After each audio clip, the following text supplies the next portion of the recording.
it's moving now because there's 20 slides.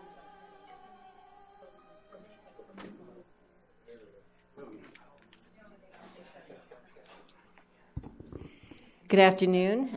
It's my pleasure to introduce our Grand Round speaker for today, Jonathan Colasanti, who is an assistant professor in the Division of Infectious Disease in the Department of Medicine. He's also the associate medical director of the Infectious Disease Program's Ponce Clinic, our HIV clinic affiliated with Grady Hospital. Jonathan came to us from Miami, where he trained and did a residency in internal medicine and in the Global Health Equity track in their training program. He did a 3-year fellowship with us in infectious diseases, and we were thrilled when he agreed to join faculty with us. He had multiple choices, and I had to work hard to get him to stay, and was very excited. I think what he's going to talk about today is a reflection of where his passions lie and some of the things that he's become involved in from way back early in his training, but also now as a faculty member, and that is that he believes in looking and reaching out to the community, to the policymakers, to implementation of policy in the real world. And he's going to talk a bit about today his experience with the Fulton County Task Force for HIV/AIDS, a very important task force and actually one that's made wonderful progress. He's on the Prevention and Treatment Committee of the Fulton County Task Force. And I think it's a great example of becoming engaged in policy and how to take those policies and put them into action in our careers in internal medicine. So he'll use the HIV as the example of the care delivery for chronic diseases. I wanted to also mention another interesting program that he's been involved in, and that is he serves as co-director, and I think he was one of the directors in general of the Nicaragua Social Medicine and Global Health elective. This is a medical student elective. Right now, it's a 6-week elective that takes the students to Nicaragua. Right now, it's mostly targeting students from other medical schools, and we hope in the future it will be one that will be available to Emory medical students as well. So, with all of that, I invite Jonathan up to talk to us about care delivery for chronic diseases from policy to action in HIV. Thank you very much, Monica, for those kind words. Let me see, does this work? I hate being tied to the podium, but looks like I am. So thank you again. Thank you for the invitation to be here today and to give grand rounds. As Monica said, I hope to share our experiences in HIV with chronic care disease delivery with HIV as the example, but I really think it's applicable to hypertension, diabetes, and all the other chronic diseases that we manage in medicine. And I was asked to start with an anecdote or a personal story related to the talk, and I thought about it for a few minutes and realized that was actually pretty easy for me to come up with. Because it's one of those defining moments in your life that, for me, it happened when I was 14 years old, but I remember it like it was yesterday. I was in an auditorium much bigger than this one as a middle school student at my white middle-class privileged private school, and a woman got up on stage and began to talk. Her name was Legina Lookabill Green. She was infected with HIV back in the late 80s by a NASCAR driver, and she was actually knowingly infected. And she began to share her experience, what it was like living with HIV at that point in time. She knew very well the physical ailments and also knew very well the discrimination and the stigma that goes along with it, and it shattered her career as she was previously a supermodel.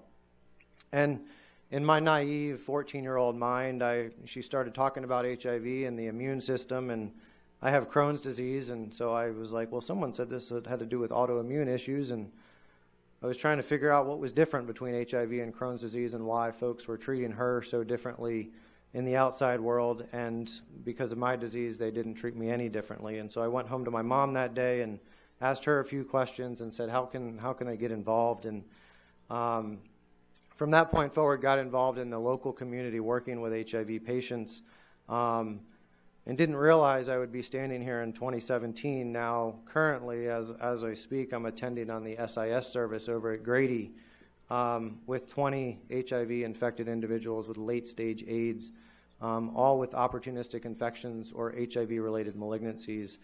And it's just frustrating because we shouldn't be here.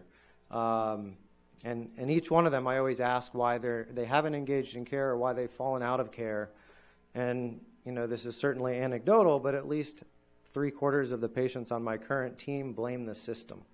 And I know a lot of us want to hold the patients accountable, but I'm going to talk a little bit about how we can hopefully get the system out of the way. I have no disclosures.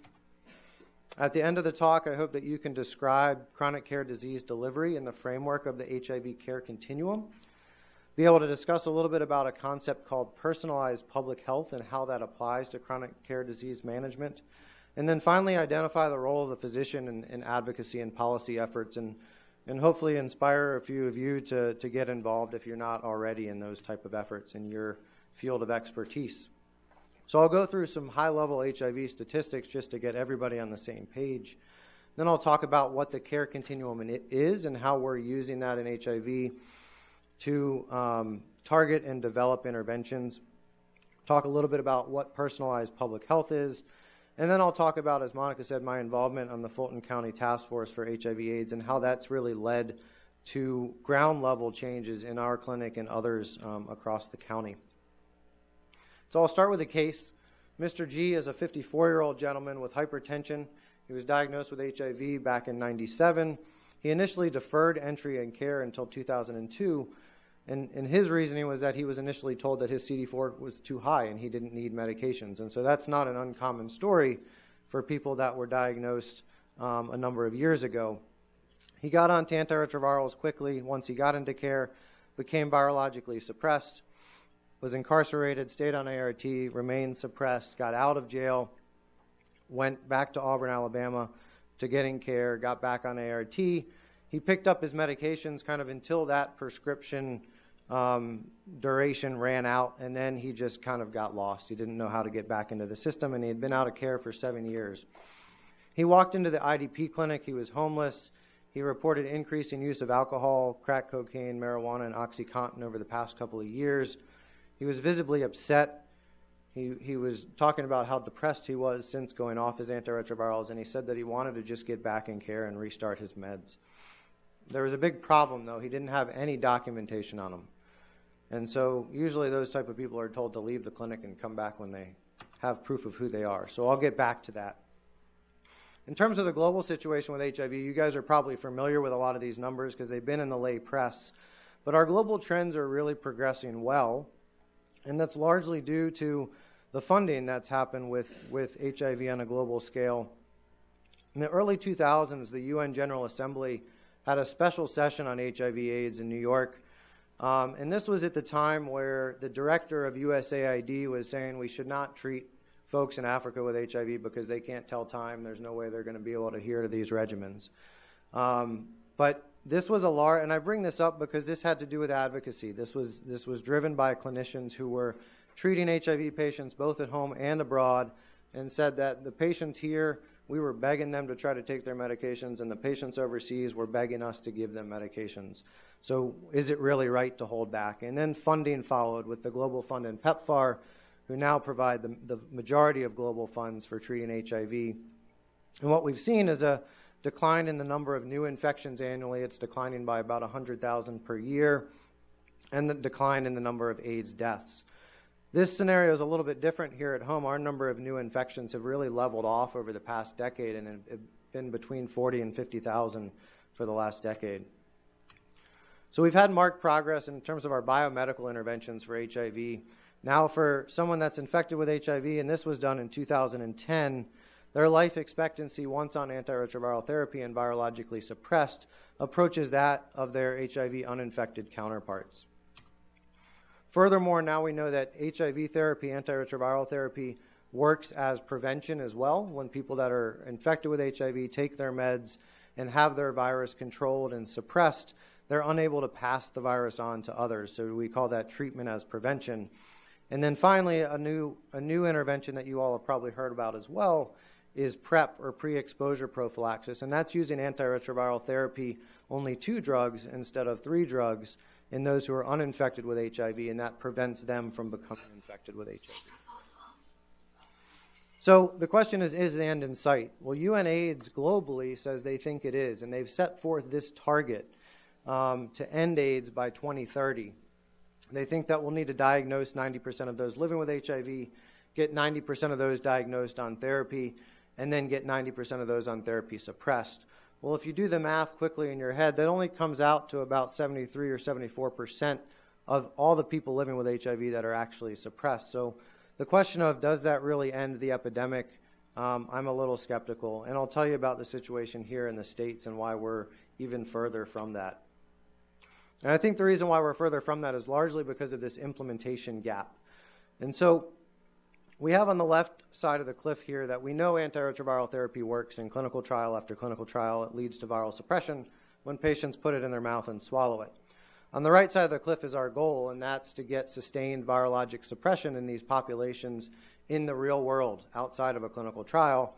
But we have this vast chasm in the middle that's created both by the health system itself, I think, and by individual patient biopsychosocial challenges. And all these things listed under number 2 have been studied extensively and written about, and there's a vast body of literature that ties all of these things to doing poorly in HIV care. The problem is we don't have a tremendous number of interventions that fix these things. And so I'm going to focus actually on the health system today and how we can potentially change that to work better for patients. So these are the numbers from the U.S., and these might be surprising to some of you if you haven't heard them. As of 2014, and the numbers were similar in 2015, over half of all new HIV infections in the U.S. are occurring in the South, so in our backyard. Over 22,000 new infections in the South in 2014. And you can see how the other regions pale in comparison to that. When we're at national meetings with our colleagues from Boston and San Francisco, they really just can't get it through their heads, the type of crisis that we're dealing with in the South. Even closer to home in Georgia, Georgia ranks number 2 in the nation in terms of number of new infections per year with states. If we exclude Washington, D.C., if you include D.C., we're number 3. But with 36.7 per 100,000 population. And then in the metro area itself, we rank number 5 among all metropolitan statistical areas in the country with new infections. And this is a map from AIDS View, a group from Rollins led by Patrick Sullivan, who does GIS maps of HIV epidemiology. And all this dark purple are the highest rates of infection in the city. And that essentially is where Grady sits and where the IDP clinic sits. This also is quite staggering. So this is the top 10 causes of death among African American men, broken down by age group in Georgia. And you can see that among 20 to 24-year-olds, it was the 5th leading cause of death between 2007 and 2011. The 3rd leading cause of death for those 25 to 34 years of age. And for 35 to 44-year-old black men, it's the leading cause of death. Again, to me, it's just unacceptable. It means that we're failing, I think, as a system to effectively deliver care to them. And as I said at the beginning, I hope this applies more broadly than just HIV. You look at a heat map of where new diagnoses of diabetes are occurring, and it looks quite similar. Unfortunately, that's growing more rapidly in much of the countries involved. But if you look at maps from earlier in the 2000s, all this began in the Southeast. And so I'll overlay one more map on top of that, and that's the map of poverty. And you can see the similarities between where HIV is rampant, diabetes. The same maps are same for uncontrolled hypertension, and then poverty, to get at the point that really most of the uncontrolled aspects of these chronic diseases has to do with social determinants of health that are driving that. So now I'll shift to the concept of the care continuum that I mentioned, and this is a concept that was written about in 2011 by Dr. Del Rio and some of his colleagues to try to map out the steps that HIV patients have to go through to quote-unquote be successfully managed, and that's getting over here to viral suppression. So obviously first we need to diagnose them, which back when this was done in 2011, there were about 20% of the population was undiagnosed. Now we're closer to about 13%, but higher in Georgia and in Atlanta. Then linkage to care represents that person actually making it to a clinician visit. Retention in care requires that person to kind of really be engaged in care and to come to clinic more than once in a year and then be prescribed antiretrovirals and ultimately achieve viral suppression. What you can see is those who are retained in care is below half of all those that are infected with HIV in the States. Once they get into care, they actually tend to do pretty well at getting on meds and staying on them. It's more of an issue of how do we get them into care and really get them to engage in care. This was a similar concept that was published by Dr. Ali from Rollins School of Public Health, as well as Dr. Del Rio and others from Rollins. Goes through a very similar concept with diabetes. The blue and the white represent diagnosed and undiagnosed cases, but you can see the general trend in terms of engaging in care here and then achieving various ADA benchmarks for good management of diabetes. And you see the significant drop-off, and in particular, the optimal control, which is achieving an A1C at goal, a blood pressure that's well controlled, and lipids at goal, as well as being non-smoking. We have a huge gap between the number of living with diabetes and those achieving the goals. So similar situation with some of our large chronic diseases in the States. So why do we care about keeping these patients in care? It's their life. They can do what they want with it, right? Well, Michael Mogavero and his colleagues at the University of Alabama did a study a number of years back looking at patients who were newly enrolling into HIV care and looking how they did over their first year in care. And what they found was that a single missed visit during that first year led to 2 times greater mortality in that population. So it was an independent predictor of mortality for patients that didn't show up to a single visit. This is important because it's an actionable item that when patients don't show up to clinic, in my opinion, I feel like it's our responsibility to go out and find where they are. Additionally, to the benefit of the individual of keeping them in care, we know there's a public health benefit, and so our role as HIV clinicians is both the doc to the patient and also a public health practitioner. I told you that the risk of transmission when people are suppressed is virtually zero. And so in 2015, our colleagues over at the CDC built another HIV care continuum, but rather than this being the process of patients going through the system and being in care themselves, it's looking at the number of new infections that are attributed to people in HIV care and where those patients were on the care continuum when they transmitted the virus. And what we found out was that over 2/3 of all new infections were occurring from those who were infected and diagnosed but not retained in care. So these folks knew about their infection, they just weren't engaging in care. Prior to this study, we really thought that most new infections were coming from those that were undiagnosed. And for the past 15 years, there's been a huge push to do more testing, get people to know their status, and then we'll end the transmission of the virus. But this tells us differently and gives us even more reason to have very robust efforts to keep people in care. Additionally, we've used the care continuum to target our interventions. So where are people falling off, and how can we change that? This is one of Dr. Del Rio's slides and a number of the studies that he's done over the past decade to try to improve the care continuum, starting with testing, a rapid testing program in the ED that subsequently became an ingrained program in the emergency room and is still ongoing, continuing to diagnose the most number of HIV cases in the city every year, unfortunately. ARTIS and HOPE were both studies designed to link people and to retain people in care.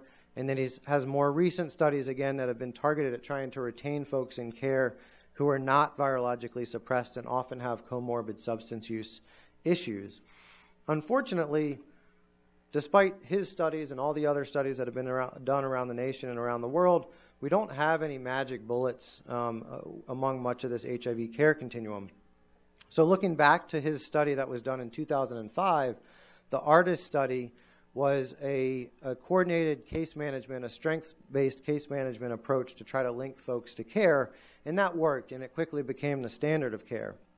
When we moved to retention in care, however, we don't have a tremendous number of interventions.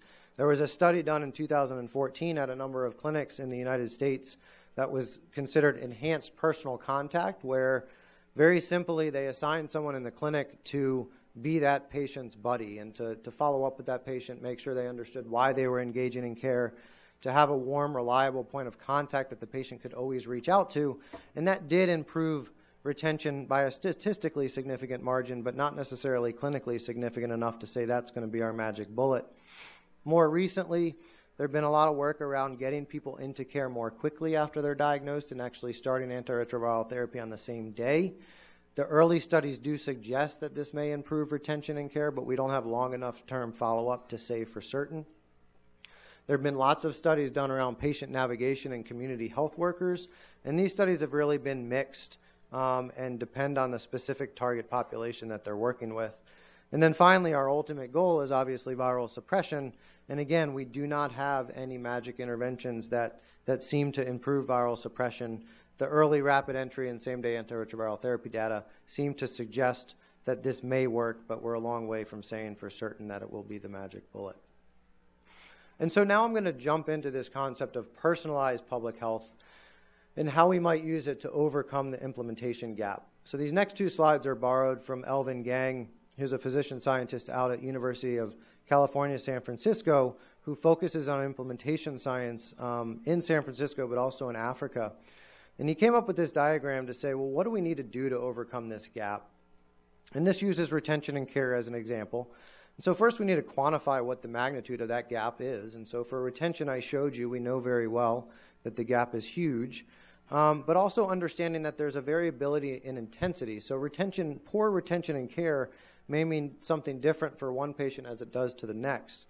In other words, some patients are lost to follow-up altogether. Some patients may be engaged in substance use services, however, they're not engaged in HIV care. And another proportion of patients may actually just be cycling in and out of the clinic on their own terms and not really following up at any regular intervals. Each of these groups may actually require different interventions to keep them in care. Furthermore, we obviously need to understand the reasons for those lapses in retention. And I would say, by and large, we've done a good job of identifying why people fall out of care.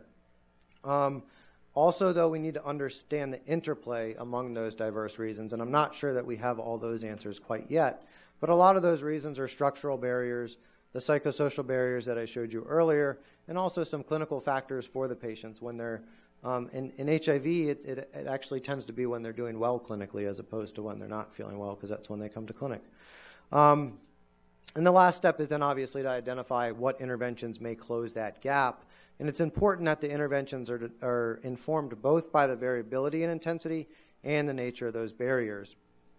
And so we get to the concept of personalized public health. So now we can do blood tests to determine which medication may work best for your hypertension, but we don't know what intervention is going to work best for keeping you engaged in chronic care over time.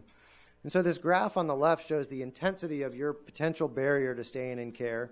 Some folks are going to have low intensity barriers. Some folks are going to have much higher intensity barriers.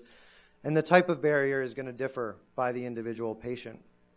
And so Dr. Gang puts forth that we need a variety of interventions. Some can be broad and low intensity to try to help the majority of patients that just need that slight extra nudge to stay in care. Paired with those that are much more intensive, are going to use more resources, so just we cannot roll that out to the entire population, but we need to identify those who will benefit from it. And then ultimately what we're working towards are really combination approaches of both broad, low intensity, and targeted, more intense interventions that can be nimble for an individual patient and can cycle between those interventions as they need them at various points in their life journey. This is an example of one of those low-intensity interventions that was broad-reaching. It was done by Dr. Gang and his colleagues in Uganda, and it was a multi-component intervention to try to streamline getting people on antiretroviral therapy once they presented to clinic. And they did a stepped wedge cluster randomized trial. For those not familiar with that methodology, it was essentially taking multiple clinics at once, randomizing them to one group, and then sequentially rolling that out among different groups of clinics, so that all clinics by the end of the intervention would get the intervention because they felt that it was worthwhile even before the evidence of the trial. There were 20 clinics. They were in groups of 5. And they were given this simple intervention where staff were educated about the benefits of starting antiretroviral therapy early.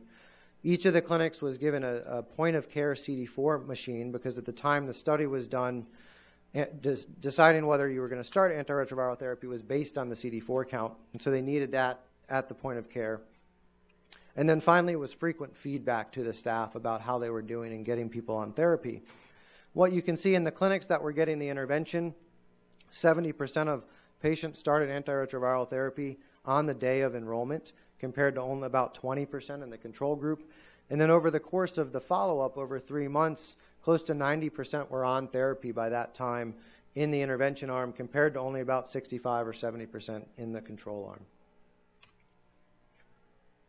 An example of a targeted high-use intervention is one that was done by Dr. Del Rio, Dr. Metch, and their colleagues, was a multi-center study, which Emory and Grady were a part of, taking out-of-care substance users, enrolling them in a trial where they got either patient navigation or patient navigation plus contingency management. And if you're not familiar with that term, contingency management is essentially paying patients to kind of show up to visits, to become clean from substances, to get virologically suppressed. And what they found, the intervention was only ongoing for 6 months. And so during the time that the intervention was ongoing, those in the patient navigation arm and those in the patient navigation plus contingency management arm did better than treatment as usual. However, the primary outcome was actually at 12 months, and that was a null finding. And so the study was a null study. But it's an example that the intervention was working as it was ongoing, but it took a lot of resources to do it. And so now I'll turn to advocacy, because this is where I think we can make a lot of the changes on the ground level, is using advocacy and policy work to make changes that allow us to effectively deliver care in the clinics. And so most of you are probably more familiar with ACT UP than I am. This was the AIDS Coalition to Unleash Power back in the late 80s, a group of advocates living with HIV who were sick and tired of watching their best friends and loved ones die. And so they got active, they got involved, they were informed, and they were organized with Wall Street, with the FDA, with the NIH. And because of them, that really drove the scientific agenda of HIV, and is a large reason why we have the incredible biomedical therapies and advances that we've had over the past 30 years. The other example of advocacy in HIV is, of course, Ryan White, a young hemophiliac who was infected through blood transfusions. And after his death in 1990, Congress signed the Ryan White Care Act into legislation to provide federal funds to HIV patients who were uninsured as a payer of last resort, to ensure that no patients in this country go without HIV care. And so we have the programs to do it. Unfortunately, they're not effectively implemented enough, and we have the gaps that I previously showed you. And so locally, we have the Fulton County Task Force on HIV/AIDS. And this came about in 2014 when Chairman Eaves and then Commissioner Garner heard about the statistics that I shared with you earlier from local advocates, and they said that something needed to be done. They weren't aware of what was going on in Fulton County, and so they wrote this resolution to form the Fulton County Task Force, whose mission is to end AIDS in Fulton County. And how we were going to go about that was to create and implement a strategy, a blueprint of how we might do that. This is who was involved. There's a number of appointed members from the commissioners, but then non-appointed, and anybody really from the public can participate in this group. And it's had significant leadership from Emory since its inception. Dr. Wendy Armstrong was the initial co-chair of the committee, and then I took over for her as co-chair late last year. And I'm working with a young man by the name of Daniel Driffin. You guys may have seen him at the DNC late last year as a young man living with HIV who's very active in our community to try to move the needle forward. And I show this slide as an example of all the players that are involved. It's not comprehensive. I didn't put all the logos on here. But to illustrate that this is an effort, first and foremost, with the community. People living with HIV are intimately involved. With the large health systems and the academic health centers to try to bring the bioscientific or the biomedical expertise to the table. Our community-based organizations who are doing a lot of the ground level work. And then our public sector partners like the Department of Health in Fulton County, all coming to the same table and trying to address the whole picture. So we have 4 committees, a social determinants committee that's charged with looking solely at the social determinants, and a lot of the CBOs around the county who deliver some of our social services and how that can be improved, a prevention and care committee who looks much more at that care continuum that I showed you earlier, a policy committee, and a data committee. And the data committee has really been essential, working in partnership with the Department of Public Health to get our local surveillance data in real time and drive some of our efforts.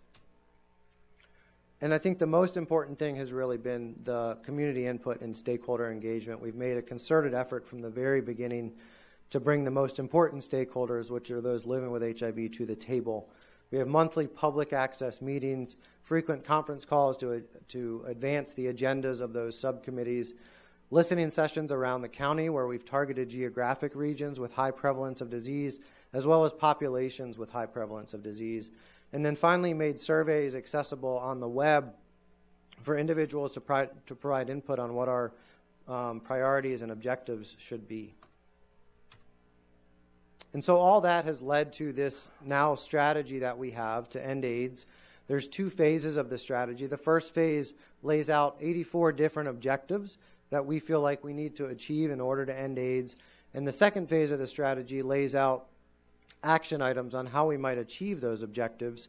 And the third phase now is really in action, and it's a living document that we're currently working on in terms of how to prioritize those objectives, how to best implement, and how to measure those objectives. And so we've already seen significant change in motion since this has begun. Over the past year, we've seen an increase in the number of pre-exposure prophylaxis programs across Fulton County. Chairman Eaves has taken a significant interest in this and really tried to advance this agenda. I think very importantly, we're working with the Atlanta Public Schools to completely revamp their sexual health curriculum. They operated previously on an abstinence only, and so we're trying to implement evidence-based practices into their sexual health curriculum, and they're actually very open to this and interested in learning from us. A syringe service program resolution was passed in Fulton County, and we're hoping that that'll move forward at the state level as well so that drug users can get clean needles and access to clean needles. And then finally, across the county, we're seeing more and more programs that have developed rapid entry into care programs based on some of those studies that I mentioned earlier, and I'll show you in a few minutes, including our own clinic at IDP, and I'll show you our local data from there. And so the key ingredients, I think, to the early success of the task force have been, initially we had political will, and we've had ongoing political will, that this is an important investment from the county level. We've had strong leadership, both at the level of the task force, at the level of these CBOs that we're working together with, and at the level of the community. Using the local data, as I mentioned, we have defined and measurable goals so that we know what progress we're making or are not making and can redirect our course. And then finally, as I mentioned a couple times, I think the most important really is community engagement and communication back to the community about what's being done. And so now I'll shift to our experience at Grady and how this task force and how these local advocacy efforts have allowed us to transform some of the ways that we're delivering care and, in my mind, hopefully improving the way we're delivering care. So at the Grady IDP, which as Monica mentioned is the Grady Infectious Disease Clinic where we serve all HIV patients, we have over 6,000 HIV patients. Primarily those are folks who actually have a diagnosis of AIDS, which goes back to the last 20 years that one of the criteria of entering into our clinic was actually having an AIDS diagnosis unless you fell into a certain segment of the population. 3/4 are male. This may not look like a high proportion of women, but it is actually a very high proportion of women for HIV clinics in the United States. The vast majority are African American. You'll note here that half of the population is less than the age of 50, which again is very young for an HIV clinic in the United States. Most clinics now have median ages closer to 50 or 60 years of age. 90% of our patients live at less than 2% the federal poverty limit, and close to half are uninsured, which those are patients that end up with the Ryan White insurance that I mentioned before, a proportion with Medicaid and Medicare, and a very small proportion with private insurance. And then these down here are the risk factors that patients have identified of what their risk factor was for HIV. So we used some of our local data that was generated from Grady Hospital looking at our new diagnosis of HIV while in the hospital. How did they do once they got out of the hospital? These were patients that were diagnosed in 2011 and 2012, looking at their linkage to care, their retention in care, and their viral suppression. And as you can see, you don't really need statistics to realize there's a huge drop-off and we need to do better in terms of achieving viral suppression. And one thing we noted was that only 12% of the patients were actually initiated on antiretroviral therapy before leaving the hospital. Some changes have subsequently been made to try to get that number up. And we've seen nationally a shifting goals in that HIV care continuum that I showed you earlier. So back in 2010, when the first national HIV/AIDS strategy was written, it marked 90 days as the optimal number to get people into care after their diagnosis. In 2015, they truncated that number to 30 days. And then the Fulton County strategy, our local strategy, took that number and said, we actually want to get people into care within 3 days of being diagnosed or within touching the health system. And that was actually one of the objectives that I mentioned in phase one of our strategy, and that was to increase the proportion of those diagnosed who are linked to care within 3 days up to 85%. So we had a local goal to go after and things we needed to do in our clinic to make those changes. And so San Francisco, as usual with HIV, is kind of ahead of the curve in how they're delivering care, and they developed a rapid model to get people into care a few years ago. And this illustrates the number of visits that a patient had to go through before starting on antiretrovirals, and it was usually 3 or 4 visits in their particular clinic because it required enrollment, paperwork, insurance, trying to get some of their social determinants of health under control, getting all their HIV labs, and then finally, after they jumped through all those hoops, the clinic was willing to prescribe antiretroviral therapy. They took those 4 or 5 visits and truncated it down to a single visit, where as soon as patients walked in with an HIV diagnosis, they were going to give them their antiretroviral therapy and then make sure all those other the other aspects were in place. And this is what happened. So this is comparing their rapid entry patients to some historical controls that they had in their clinic. Back in 2006, they began using a CD4 cutoff of 500 to prescribe antiretroviral therapy. And at that time, the median time to viral suppression was about 200 days or so. In 2009, they moved to universal antiretroviral therapy, so regardless of CD4 count, which shifted the curve to the left, and people were becoming virologically suppressed more quickly. And then finally, when they did same day, they got the time to viral suppression from the moment that they entered care down to 50 days. So a vast improvement on getting people virologically suppressed. And if you can remember back, not only do we think that that's going to help the individual, but it's also going to decrease transmission in the community.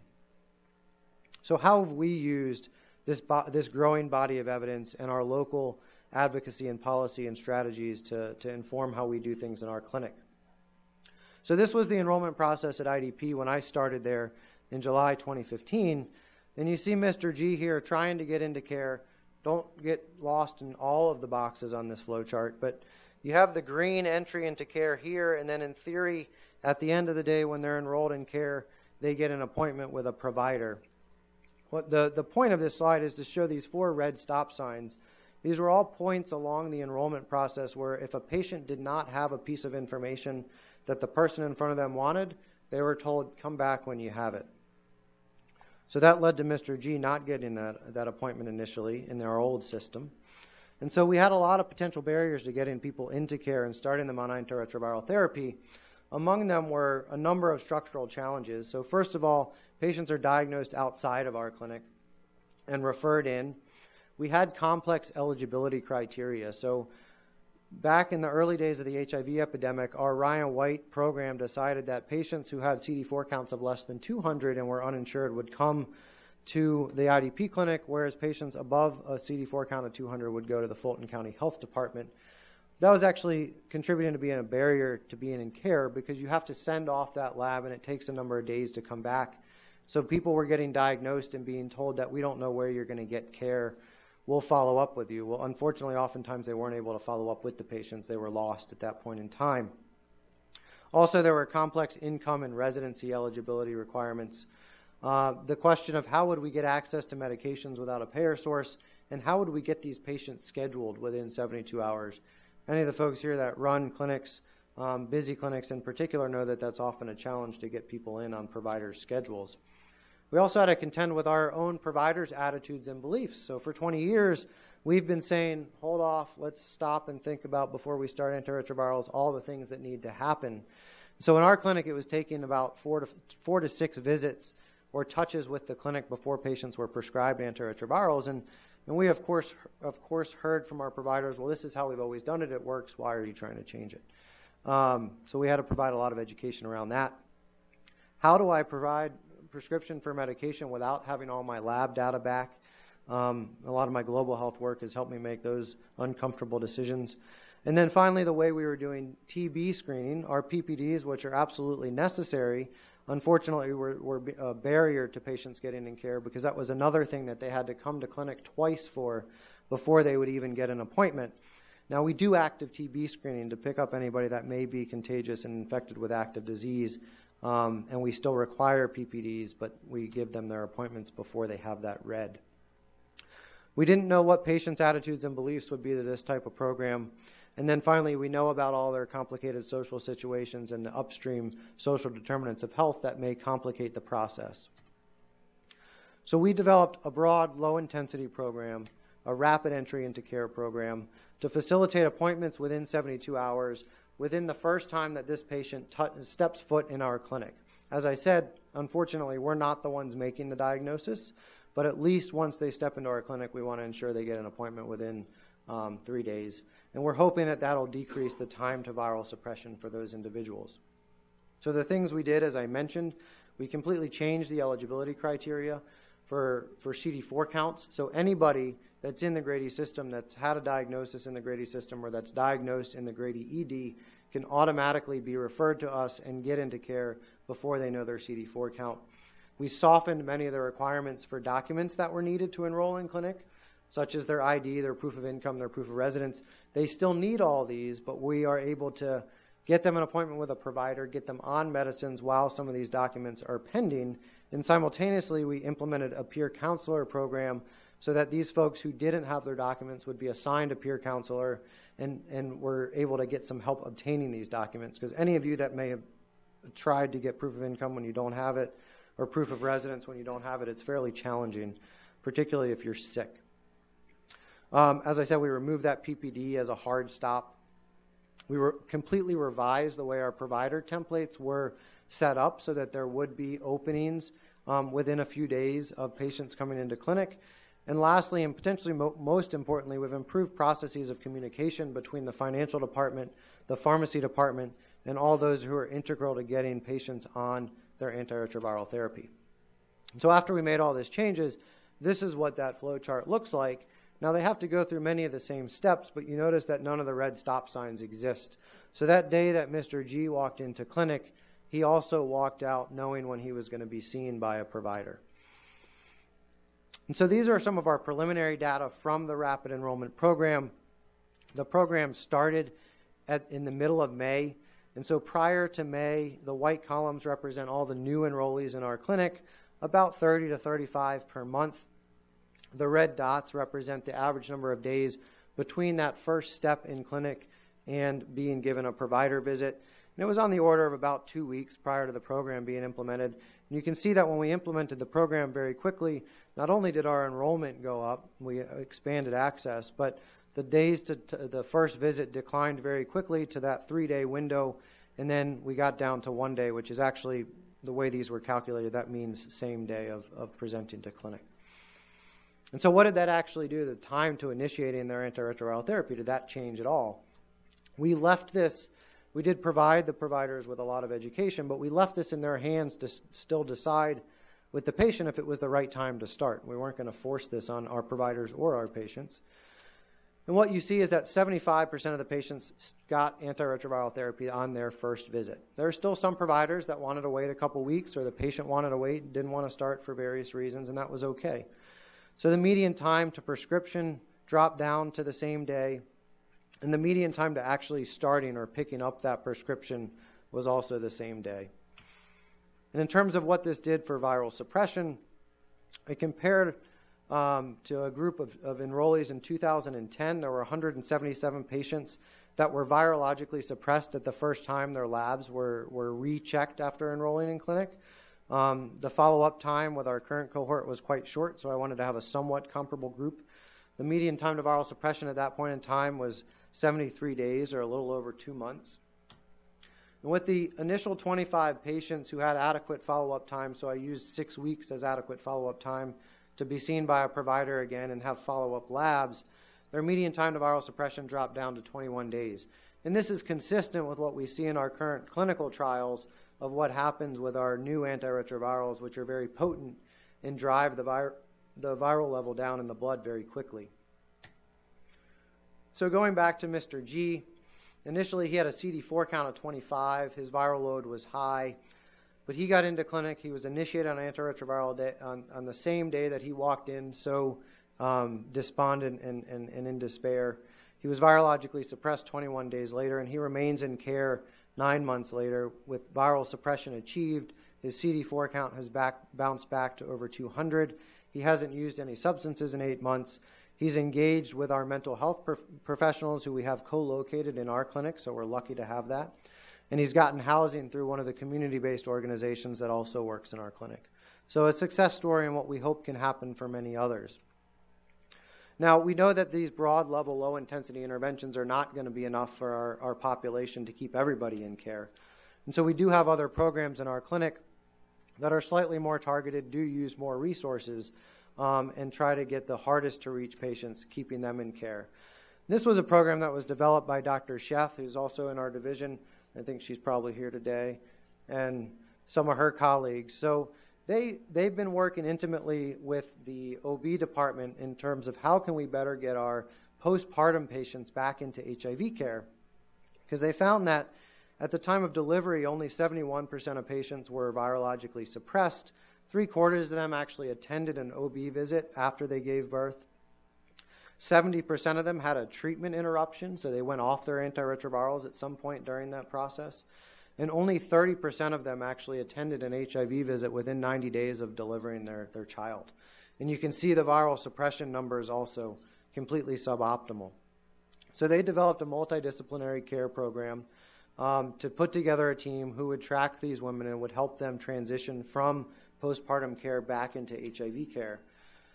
And again, you don't really need statistics here to show what the program has done, and in particular in terms of relinking patients back to HIV care. So has significantly helped get these women back in care, and even the biomedical outcomes like virologic suppression, we're starting to see an uptick, and these are closer to our general clinic population numbers. So we still have work to do, but certainly an improvement above the status quo.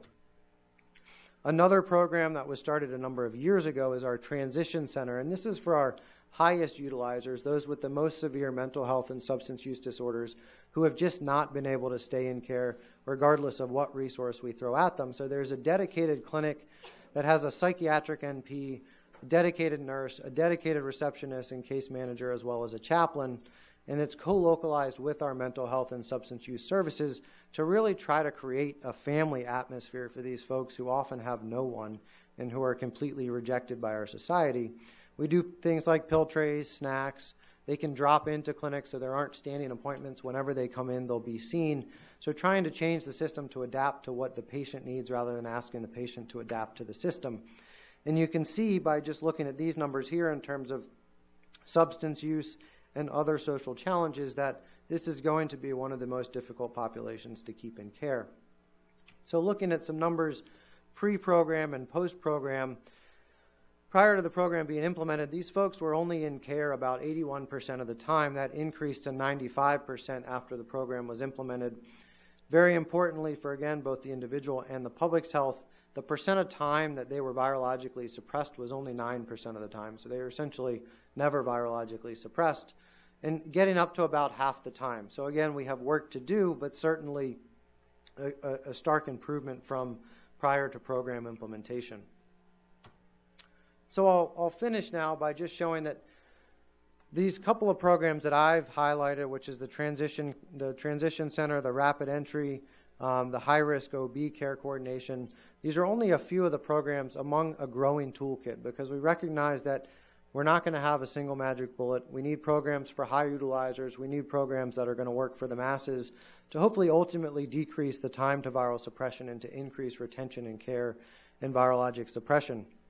And so I'll leave you in the words of my congressman and one of my heroes to say, I hope that you guys walk out of here today wanting to get into some good trouble. Give your administrators pushback when you have the patients telling you things don't make sense for them. Get involved in local policy and advocacy efforts and ask the tough questions, because unless we're asking them folks that are making the decisions in terms of policy and directing funds are not going to change. And if you're interested or want to know how to get involved, I'd direct you to many of your medical societies. Most of them have pathways to involvement in advocacy and policy. So I think that's it. I'd just like to say thank you to my mentors, Carlos Del Rio and Dr. Armstrong, for all of their guidance over the past few years and support in developing many of these programs, and to my division director, who I think had to escape, and many of my other colleagues who have been involved at the clinic and the task force level to drive most of these efforts. But most importantly, I want to say thank you to the patients, the original patient that inspired me when I was 14 years old, and the patients that I continue to work with, who continue to tell me the system's not working, and so we'll continue to work for them until we get it fixed. And that is it.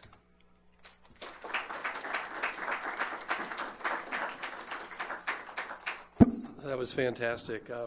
I'll start off with a question for you. Sure. So you talked about this is a disease model for chronic disease management and sort of the similarities between this and other chronic diseases. What about the other chronic diseases in this patient cohort, particularly as they age, and the disease, the treatments and the disease itself, the impact on hypertension, lipidemias, et cetera? Are you tracking that in this cohort as well, and looking at the impact of your intervention? Sure. I haven't specifically looked in the populations that you mentioned, or that I showed the data on, kind of pre and post programs, but we have started recently to look much more at our chronic diseases within our clinic, and we're finding very similar things to our original HIV care continuum, that they're not optimally managed. So all I can say is that we're trying to develop multidisciplinary programs around targeting those diseases, but it's certainly going to be the next wave, and that's what most other HIV clinics around the country are now grappling with, is how to deal with this aging population that has more hypertension and diabetes. We have still been so inundated with the acute HIV problems that we haven't had as much time to focus, I think, on the chronic diseases, but that's where we're moving to for sure. Do we have some other questions from here, from the audience or remotely? Quiet group today. So let me ask one more question. So this is based mostly at Grady Hospital and Hope Clinic. How do you reach out into the community? Have you thought about, is the strategy then to sort of expand this beyond the Atlanta area? Particularly, we know about the huge fall off in healthcare in rural communities and things like that. I mean, it becomes very expensive at that because of space and time. Absolutely. Yeah, the lack of resources is certainly a challenge in terms of delivering care to the entire population. But in order to disseminate some of the programs that we've used at IDP, and is really where the task force comes in, the Fulton County Task Force. And so starting at a county level, trying to share best practices among programs. And like I said, already 7 clinics across the county have started to implement these rapid entry programs. And we hope that this model of the Fulton County Task Force will serve for other counties in the state. And there's also an integrated state HIV plan that our strategy for Fulton County actually informed them in their writing of the integrated plan and the resources that would be dedicated to it. And so I would say the answer to your question is mainly dissemination through the task force. Well, with that, we'll thank you very much for a great talk, very inspiring. Thank you very much.